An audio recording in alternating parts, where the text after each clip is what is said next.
Hello friends, आज हम discuss करेंगे class 12 physics chapter number 1 example number 10। यहां पर क्वेश्चन में आपको क्या दिया गया है, electric field in x direction आपको दिया गया है alpha x raise to 1/2। Electric field in y direction and z direction, उसकी वैल्यू हमें क्या दी गई है, दैट इज 0। सो यहां पर electric field has only an x component because y component and z component क्या है, 0 है। यहां पर अल्फा की वैल्यू आपको क्या दी गई है, that is 800 newton per coulomb metre raise to 1/2। Clear. And आपको फाइंड क्या करना है, the flux through the tube. So आपको क्वेश्चन के अंदर एक फिगर दी गई है। सो यहां पर एक क्यूब दिया गया है और हमें फाइंड क्या करना है, the flux through the cube. So मान लीजिए कि एक क्यूब है, क्लियर, कि जो इस ओरिजिन से ए वाली जो फेस है वो कितने डिस्टेंस पर है, ए जितने डिस्टेंस पर है। तो यहां पर आप क्यूब के लिए क्या फाइंड कर सकते हो, यहां पर क्यूब की कितनी फेस होगी, 6 फेस होगी। क्लियर। सो ये जो 2 फेस है इसके लिए हमें फ्लक्स की वैल्यू मिलेगी, बट जो रिमेनिंग जो फेस है उसके लिए हमें फ्लक्स की वैल्यू नहीं मिलेगी। बिकॉज यहां पर देखो इलेक्ट्रिक फील्ड का कौन सा कंपोनेंट है, ओनली एक्स कंपोनेंट प्रेजेंट है। मान लीजिए कि हम इस फेस की बात कर रहे हैं तो इस फेस के लिए क्या होगा, इलेक्ट्रिक फील्ड एक्स डायरेक्शन में है। क्लियर। मान लीजिए कि इलेक्ट्रिक फील्ड एक्स डायरेक्शन में है। क्लियर। और यहां पर इसके लिए एरिया वेक्टर कौन सी डायरेक्शन में होगा, इस डायरेक्शन में होगा। That means electric field and area vector के बीच में कितने डिग्री का एंगल फॉर्म होगा, दैट इज 90 डिग्री। सो ये जो फेस है उसके लिए हमें फ्लक्स की वैल्यू नहीं मिलने वाली है। क्लियर। सिमिलरली ये जो फेस है इसके लिए भी हमें फ्लक्स की वैल्यू नहीं मिलेगी, बिकॉज यहां पर भी देखो कि इलेक्ट्रिक फील्ड कौन सी डायरेक्शन में है, एक्स डायरेक्शन में है। और एरिया वेक्टर की कौन सी डायरेक्शन होगी, इस फेस के लिए एरिया वेक्टर नॉर्मली आउटवर्ड्स इस डायरेक्शन में होगा। दैट मींस यहां पर भी दोनों के बीच में एंगल कितना फॉर्म होगा, दैट इज 90 डिग्री। और फ्लक्स का इक्वेशन क्या है, that is E D S cos 90। So cos 90 कितना हो जाएगा, दैट इज 0। तो ए वाली जो फेस है इसके लिए भी इलेक्ट्रिक फ्लक्स कितना हो जाएगा, 0। सिमिलरली यहां पर जो फेस है इसके लिए भी इलेक्ट्रिक फील्ड कौन सी डायरेक्शन में है, एक्स डायरेक्शन। एरिया वेक्टर कौन सी डायरेक्शन में होगा, नॉर्मली आउटवर्ड्स। सो यहां पर भी इलेक्ट्रिक फ्लक्स की वैल्यू कितनी होगी, that is 0, because electric and area vector उन दोनों के बीच में एंगल कितना है, दैट इज 90 डिग्री। सिमिलरली जो ए फेस होगी उसके लिए भी electric field x direction, area vector normally outwards. That means वहां पर भी एंगल कितना होगा, दैट इज 90 डिग्री। सो ये जो सभी फेस है 1 2 3 एंड 4, ये सभी फेस के लिए एंगल कितना होगा, दैट इज 90 डिग्री। सो यहां पर जो फ्लक्स की वैल्यू हमें मिलेगी दैट इज 0। सो यहां पर हमें फर्स्ट क्या लिखना है, since the electric field has only an x component for face perpendicular to x direction, the angle between E and delta S that is plus और माइनस π/2। बिकॉज ये जो face है इसके लिए एंगल इन्होंने कंसिडर किया है -90 डिग्री। सबसे पहले हम ये जो लेफ्ट फेस है उसके लिए इलेक्ट्रिक फ्लक्स की वैल्यू फाइंड कर रहे हैं। सो यहां पर इलेक्ट्रिक फील्ड एक्स डायरेक्शन में है और ये जो फेस है उसके लिए एरिया वेक्टर हुआ नॉर्मली आउटवर्ड्स। सो यहां पर दोनों के बीच में एंगल कितना फॉर्म होगा, that is 180 degree. So electric field है एक्स डायरेक्शन में है और इस फील्ड के इस फेस के लिए एरिया वेक्टर कौन सी डायरेक्शन में होगा, उसकी ऑपोजिट डायरेक्शन में। क्लियर। इलेक्ट्रिक फील्ड है एक्स डायरेक्शन में और एरिया वेक्टर उसकी ऑपोजिट डायरेक्शन में है। सो दोनों के बीच में यहां पर कितना एंगल फॉर्म होगा, दैट इज 180 डिग्री। सो सबसे पहले हम फ्लक्स फाइंड कर रहे हैं लेफ्ट फेस के लिए। सो φL इज इक्वल टू, हमारा इक्वेशन क्या बन जाएगा, that is E dot delta S. Clear. दोनों के बीच में यहां पर एंगल कितना फॉर्म हुआ, दैट इज 180 डिग्री। बिकॉज ये जो फेस है इसके लिए एरिया वेक्टर होगा नॉर्मली आउटवर्ड्स और इलेक्ट्रिक फील्ड है एक्स डायरेक्शन में। सो दोनों के बीच में एंगल हुआ 180 डिग्री। सो यहां पर हम क्या लिखेंगे, that is E delta S cos 180। अब cos 180 क्या होता है, दैट इज -1। सो यहां पर हम क्या लिख देंगे, -E डेल्टा एस। क्लियर। और इलेक्ट्रिक फील्ड की वैल्यू हमें कितनी दी गई है, that is alpha x raise to 1/2। So यहां पर माइनस और यहां पर x का मीनिंग क्या होगा, उस फेस का ओरिजिन से डिस्टेंस। सो ये जो लेफ्ट फेस है उसके लिए ओरिजिन से हमें डिस्टेंस कितना दिया गया है, दैट इज a। सो यहां पर हम आंसर क्या लिखेंगे, ई की जगह पर हम क्या लिख देंगे, दैट इज अल्फा। डिस्टेंस कितना है ओरिजिन से, that is a, so a raise to 1/2। और उस फेस का एरिया, ये जो फेस है वो कैसी होगी, स्क्वायर, और फेस का डायमेंशन हमें कितना दिया गया है, दैट इज ए। सो इस फेस का एरिया कितना होगा, that is a square, because square है। सो डेल्टा एस की जगह पर हम क्या लिख देंगे, दैट इज ए स्क्वायर। अब इसको हम सॉल्व करेंगे, सो आंसर क्या हुआ, minus alpha A raise to 1/2 plus 2। So final answer क्या हुआ, flux through left face phi L is equal to minus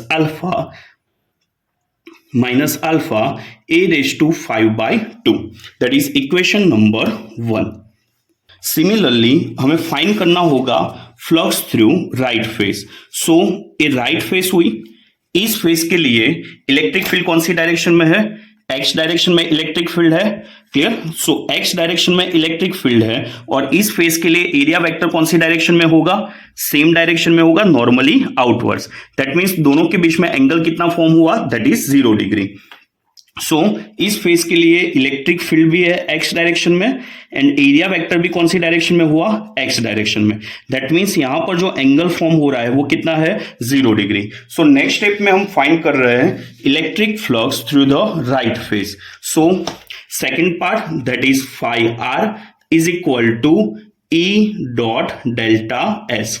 right face के लिए यहां पर एंगल कितना हो रहा है, that is theta is equal to 0 degree, because right face के लिए इलेक्ट्रिक फील्ड एक्स डायरेक्शन में है, और इस फेस के लिए एरिया वेक्टर भी कौन सी डायरेक्शन में हुआ, इस फेस से नॉर्मली आउटवर्ड्स। दैट मीन्स दोनों की डायरेक्शन क्या है, सेम डायरेक्शन है। So theta is equal to 0।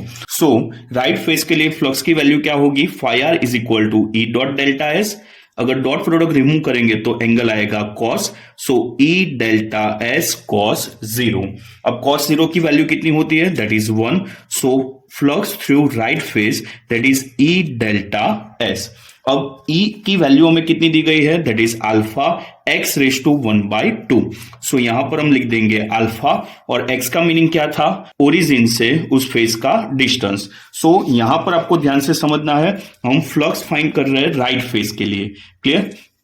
हम फ्लक्स फाइंड कर रहे हैं राइट फेस के लिए। सो यहां से इतना डिस्टेंस कितना है, a, और इस क्यूब की साइड का डायमेंशन भी हमें क्या दिया गया है, दैट इज ए।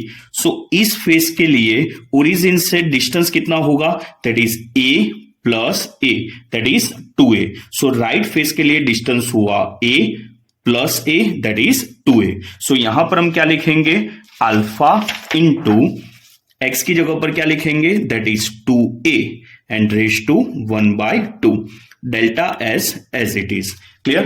अब ए फेस भी क्या होगी, स्क्वायर होगी, तो इसके लिए एरिया कितना होगा, that is a square. So alpha 2 raise to 1/2, उसको हम लिख सकते हैं √2 a raise to 1/2, and delta S की जगह पर ए स्क्वायर। अब a raise to 1/2 a square वो कितना बन जाएगा, that is a raise to 5/2। So alpha √2 a raise to 5/2, that is equation number 2। हमें फाइंड क्या करना था, हमें फाइंड करना है the flux through the cube. So यहां पर हम क्या लिखेंगे, first answer, that is the flux through the cube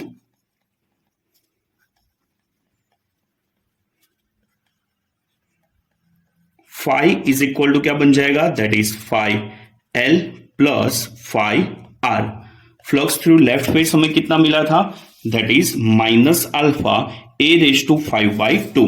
so minus alpha A raise to 5/2 plus flux through right face हमें क्या मिला, अल्फा √2 ए रेज टू 5/2। अब आप देख सकते हो कि अल्फा ए रेज टू 5/2 दोनों में कॉमन है। So alpha A raise to 5/2, अंदर क्या रिमेनिंग रहा, -1, यहां पर क्या रिमेनिंग रहा, प्लस √2, क्लियर। सो अल्फा की वैल्यू हमें क्वेश्चन के अंदर दी गई है। अल्फा की वैल्यू हमें दी गई थी 800 newton per coulomb metre raise to 1/2। So alpha की जगह पर हम क्या लिख सकते हैं, that is 800 into A, side का डायमेंशन हमें कितना दिया गया है, एज्यूम दैट, यहां पर अल्फा की जगह पर ए है, assume that A is equal to 0.1 metre, that mean side हमें दी गई है 0.1 मीटर। सो यहां पर ए की जगह पर हम क्या लिखेंगे, that is 0.1। So 0.1 raise to 5/2, bracket में क्या है, दैट इज √2 -1, या तो -1 root plus root two, so root two minus one. अब इसको आप सॉल्व करोगे सो आपका आंसर नियरली कितना आ जाएगा, दैट इज 1.05 एंड फ्लक्स का यूनिट क्या होता है, that is newton into metre square per coulomb. Clear. So यहां पर आपको only electric field and area vector की डायरेक्शन फाइंड करना आना चाहिए। दूसरा, इस फेस का ओरिजिन से डिस्टेंस, फर्स्ट लेफ्ट फेस के लिए डिस्टेंस था a and second right face के लिए डिस्टेंस क्या होगा, a plus a, that is 2a।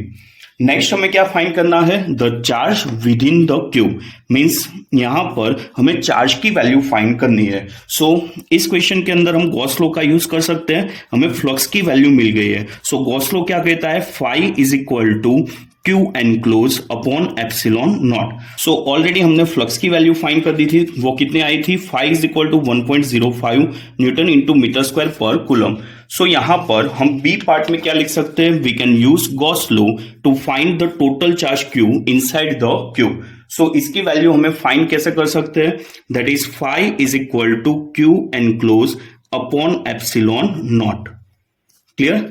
अब फाई की जगह पर हमें क्या लिख देना है, that is 1.05, so 1.05 Q enclose divided by epsilon naught, that is 8.854 into 10 raised to minus 12। So charge हमें फाइंड करना है, सो चार्ज को सब्जेक्ट बनाएंगे, सो आंसर क्या हो जाएगा 1.05 into 8.854 into 10 raise to minus 12। इसको आप सॉल्व करोगे तो आपका आंसर नियरली कितना आएगा, that is 9.27 into 10 raise to minus 12 and charge का यूनिट क्या होता है, that is coulomb. So charge enclose inside the cube कितना मिल जाएगा, that is 9.27 into 10 raise to minus 12 coulomb. Clear. So इस तरीके से आप इजीली इस न्यूमेरिकल को सॉल्व कर सकते हो, ओनली आपको डायरेक्शन ध्यान में रखनी है। और इस जो फेस है वहां पर एंगल 90 डिग्री बन रहा था, तो उसके लिए इलेक्ट्रिक फ्लक्स की वैल्यू कितनी हो जाएगी, 0। Thank you.